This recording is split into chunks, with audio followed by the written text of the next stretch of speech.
Her bor jeg, og du kan kigge ind til mig. Jeg sidder her på puden og trykker næsen flad mod ruden.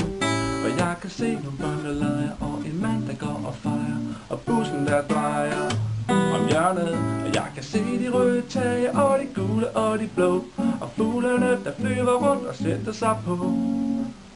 Hvor bor du? Ja, hvor sidder du og kigger nu? I et lille hus på landet, eller sejler du på vandet? Bor du på en bondegård, hvor der er grise, køer og får, eller tæt på hvor din borg? I en villa? Bor du sammen med mange mennesker i et kollektiv på Fyn? Eller bor du i en lejlighed, der ligger midt i byen? Bor du i en cirkusvogn, fordi din far er artist eller klovn?